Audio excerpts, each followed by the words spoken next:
How to fix RTC connecting on Discord.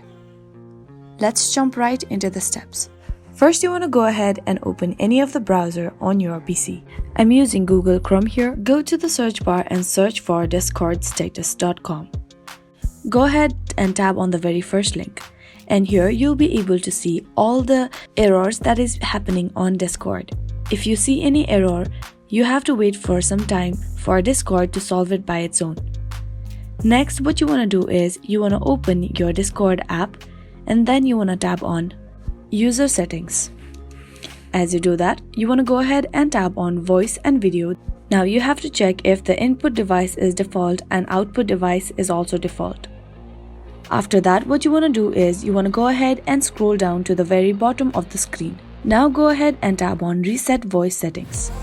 Now tap on OK. Now what you want to do here is you want to go ahead and tap on the search bar in the bottom of the screen.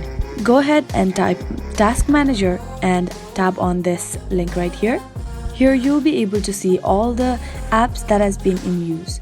So you can see there is Discord in use. You want to go ahead and right click there and then tap on End Task. As you do that, you will end the task of Discord right then and there. Next, what you want to do is you want to go ahead and check your Wi-Fi connection if it is working properly or not. If not, you want to change your Wi-Fi connection.